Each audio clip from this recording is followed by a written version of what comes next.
welcome to Fireside Chats. I am Magla Pillay, and today we are looking at the subject of internal conversations. Fireside Chats is a series that looks at the balance between your inner and outer world. We look at the core of spirituality. We look at how spirituality impacts on one's consciousness. We look specifically as to how you as an individual relate to God, how you invite Him into your life on a daily basis, whether He is just a name or a concept, or whether you are involved in a personal one-to-one relationship with the divine. So to this end, I would like to welcome Sister Denise, who has been practicing Raj Yoga meditation for 40 years. Sister Denise, very, very warm welcome to today's show. Thank you so much for joining us. Thank you. Internal conversations. Surprisingly, a lot of people don't like to admit to the fact that they talk to themselves. Well, this is because people who talk to themselves are considered mad. I see. Yet every single one of us does it, whether we realize it or not. Well, there's an expression that you hear very much in the psychological community, which is called self-talk. Yes. And a lot of people's self-talk is very negative, or it's very draining of the mental energy. So internal conversations of a positive nature, of a nature which is sort of deep inner communion, where it's almost as if there's two of you in there.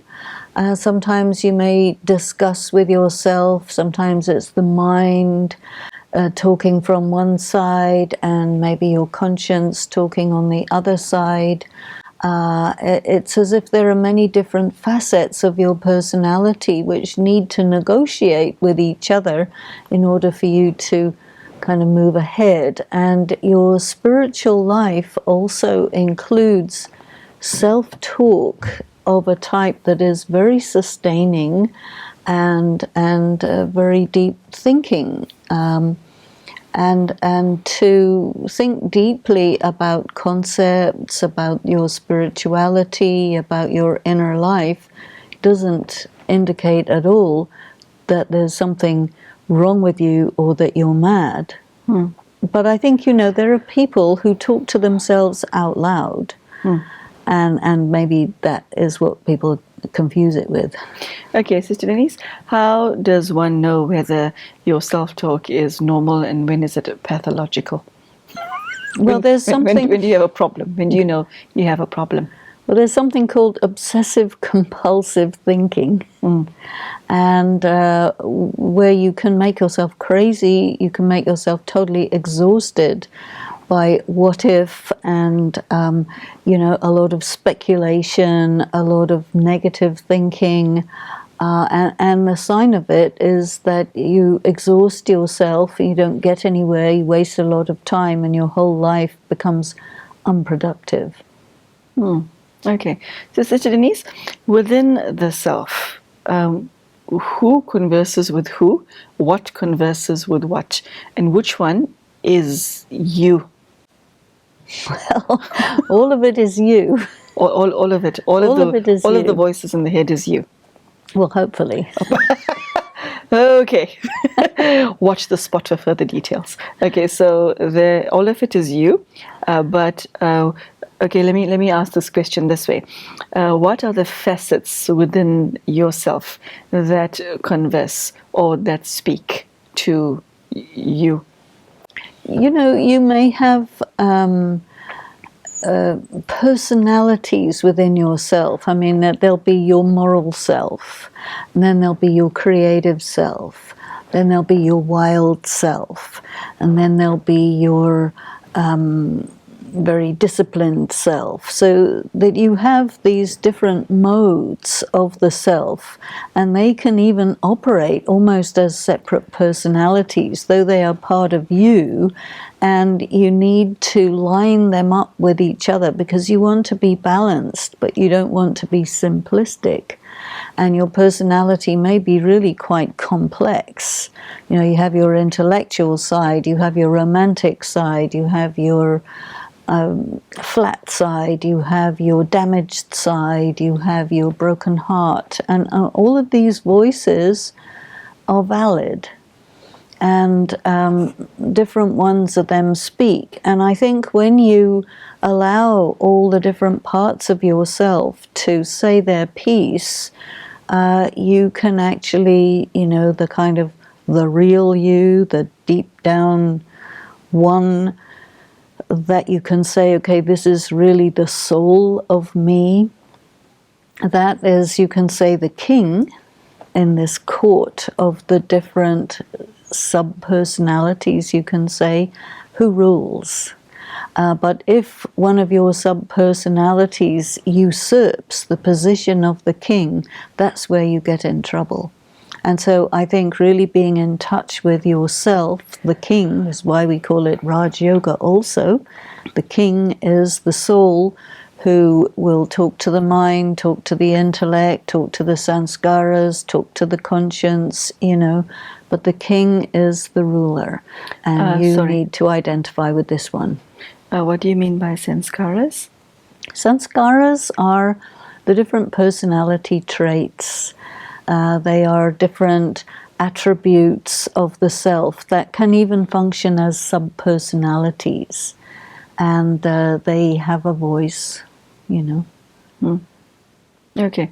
So Denise, it is common to find the phenomena where people are plagued by dark thoughts, dark, negative, repetitive, intense thoughts that are harmful to yourself as well as harmful to others. How does one, within the context of internal conversations and that king scenario that you just described, how do you manage those dark thoughts? Because I know personally of people who have committed suicide because they were of the opinion that nothing and no one could help them with such a personal malady of the mind. Mm-hmm. Which was very tragic, because the person that I was thinking of just now was a teenager. Yes. And that can be connected with all sorts of things to do with karma, karmic accounts, even linkages with other souls, who can plague you, and that's very unfortunate when that happens. But it happens to those who are weak. You can get influenced by discarnate souls. But if you say, okay, I know who I am, I'm the king of this castle, and a dark thought will come up, and it will, then you have to say, down, sit quiet, you see. It's a kind of disciplining of the mind.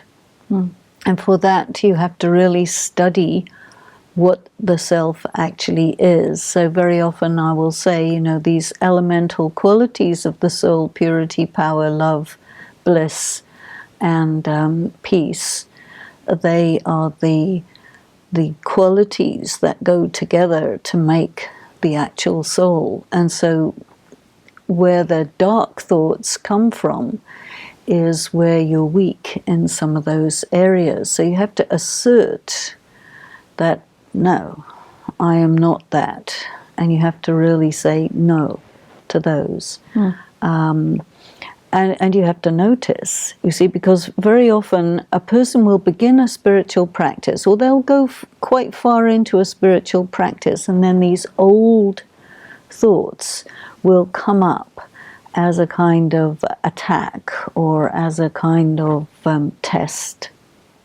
And then you have to use your power of discernment to discern what's going on, that there's a test of this nature going on. And you have to immediately defend your kingdom and attack those who are attacking the integrity of your kingdom. So you have to be willing to press the button. Yeah. So how does one know whether you are successful in managing your internal world, or whether you need a psychologist? Well, you might need a psychologist, yes, but you better have a good one. Yes, that's true. Yeah, but how do you know when you need help? You have to be able to distinguish between what's real and what's false. So you need a very good power of discernment. And you also need to assert who you are. So what's attacking you is doubt. You see, self-doubt is a very nasty one, but you just have to be able to put a label on it and say, you know what, this is self-doubt, out, and be very strong, very assertive, because if you're not, it can easily take over. These are very subtle things, and so we have a lot of theatrics, films, a lot of the arts are about this battle between the dark forces and the forces of light, and in a way the soul is the prize that the dark forces and the light forces are battling to gain power over, and you have to say, I am the prize and I am the light and I will destroy the darkness. And that's a position that you take, and that's a choice. You see, you have to exercise your power of choice. Okay, Sister Denise, this brings me to my next question.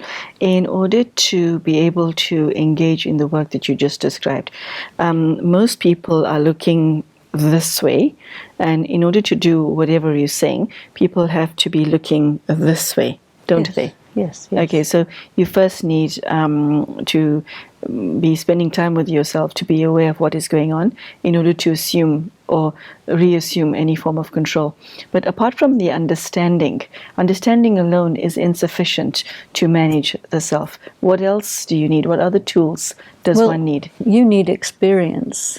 And Okay. so, if you embark upon a practice of spirituality and you have decades under your belt, within those decades, you're accumulating experience. And, there are times when you have to face something like raw evil, which will come, right up, and you have to be able to face it off.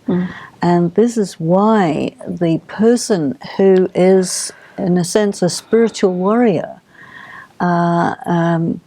comes up against these things and attains victory over it from time to time. This then becomes experience, so you know when it presents itself what it is. You don't get deceived, because the thing about that which is evil or that which is dark is it presents itself as light. There is this aspect of the imposter, the one who looks like something but is really something else. So the key quality, the key power that you need is the power of discernment or discrimination. Okay, so you need a deep level of understanding of the games that is played within. You need power. What else do you need? This seems, Sister Denise, like very hard and challenging work, because nothing that you're talking about is visible to the naked eye. This is just thoughts and feelings. And so you need a very powerful internal torch. Yes, you do. Okay, and what is your torch? I think, something that is very valuable is that when you're in a spiritual practice of Raj Yoga, as I am in, there are other Raj Yogis around. And you have people who are mentors, you have people who are more experienced than you, a little bit like the martial arts. This is a kind of inner martial arts that if you want to become very skilled at and you want to go very far, you appreciate the mentors and the people who have gone before you, who can also share their experience and tell you to watch out for this deception and that deception. So on one level you're on your own, but on another level you're really not on your own. There are times when you are on your own, but it's a community also. The image that comes to mind as you speak is a soldier who's taking up arms, but the fight is not an external one, it's an internal one. Mm-hmm. Yeah. So, Sister Denise, how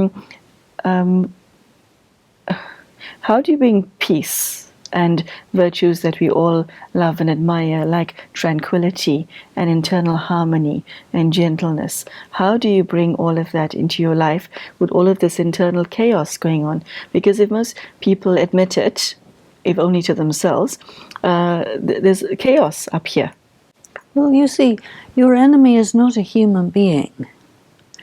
Your enemy is a force which tries to take the form of and tries to operate through different people, different circumstances to deceive you, you see. So we can call it Maya, which means illusion.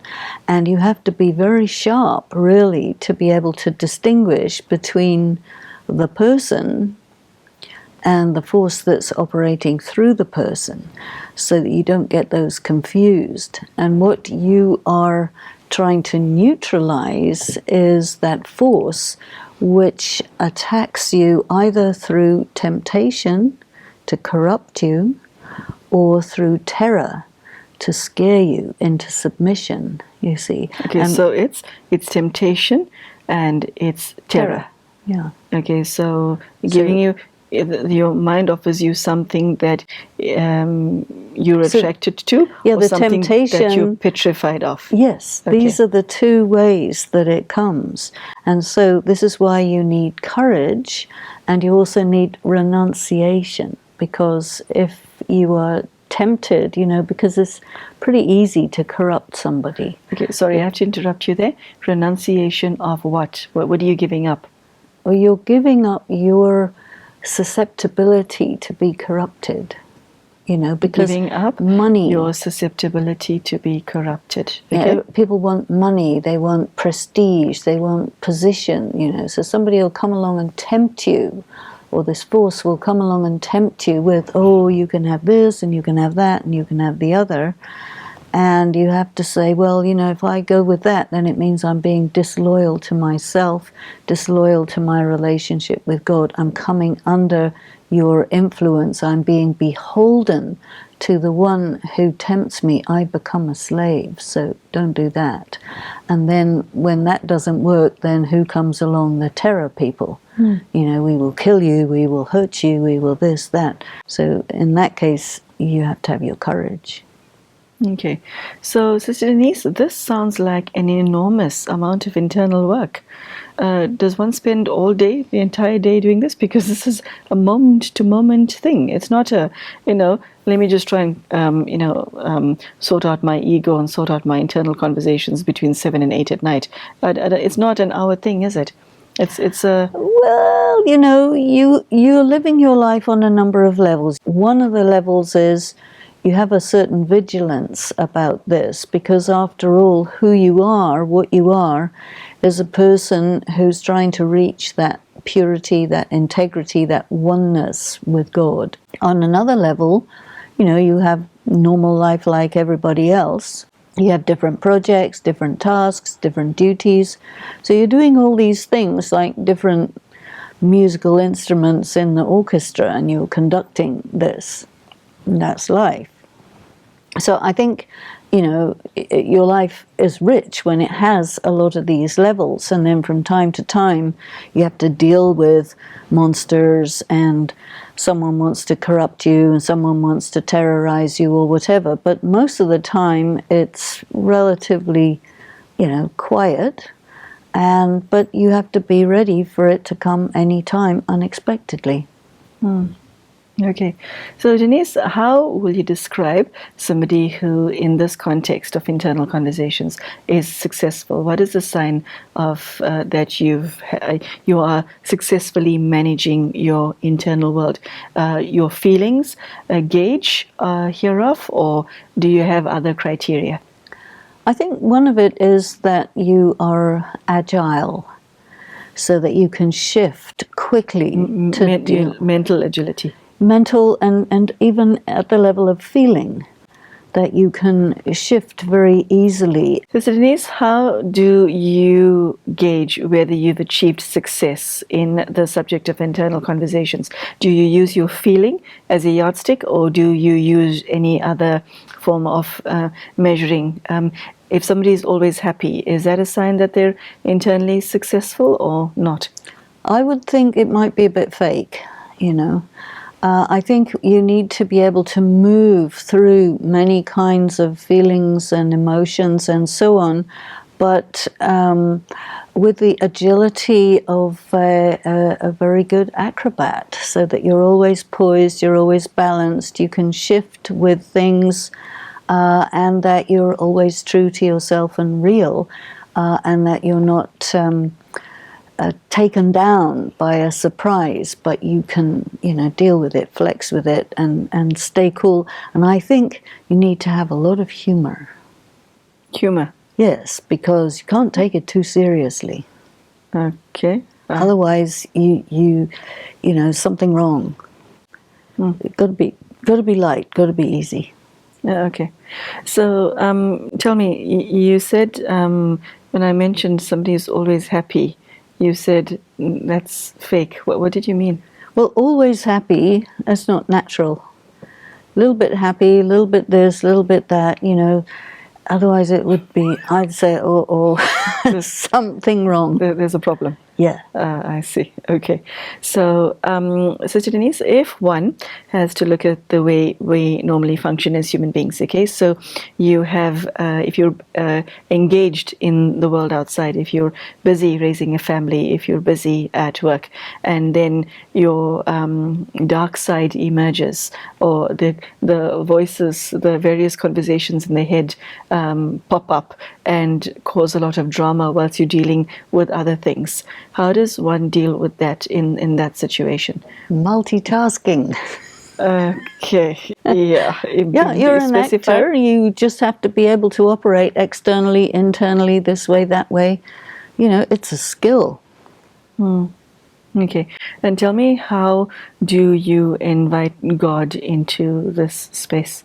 Well, I think God would find it quite interesting to spend time with somebody who's really skilled and really using the instructions and the help that God gives. So then, you know, you're always with God, performing your role, dealing with your monsters and so on. You'd be really close to God. He would like to be there. Okay, and if there are always aspects within one's personality that even take you as an individual by surprise. Okay, and say if you're going along quite fine, and then you're suddenly diagnosed with a terminal illness, how do you deal? If you're internally balanced, like what you just described, how do you deal with the devastating knocks that life sends you, even though you may be spiritually balanced? Because there are things, Denise, that are extremely difficult to deal with, whether it's internal or whether it's external. How do you manage such a You have to thing? take it as it comes, and you also have to detect, is it real? You know, if it's real, deal with it. If it's not real, dispense with it. You know, so checking, verifying, all of these things you do. But the thing that's going to help you is, I know that I'm immortal, you know. So even if I have to die, I'll be back, you know. Okay, but the demons won't. It's just you. Well, me and my demons, it's a circus. We'll come back. Okay, you seem to be very light-hearted in your approach towards this. Well, that's why I say the humor, the lightness is very essential, because otherwise it gets too heavy. Okay, right. Okay, I think that's a good note on which to end the subject. Thank you so much for joining us. It's a very fascinating topic of internal conversations, and I think many of us do ourselves the injustice of not thinking about it too much. But there you go, ladies and gentlemen. Sister Denise has taken up the subject of internal conversations. She's taught us, or rather gave us some insight as to how to handle one's mind and the various aspects of the many selves that we have inside. She also described how to include God in your personal space, and also how to manage your internal world in such a manner that you feel successful as an individual. And I think the best part of what I liked that was shared today is not to take any of it too seriously, because it is, after all, a game. We thank you for joining us, and we hope to see you again soon. Thank you, and goodbye. Until next time.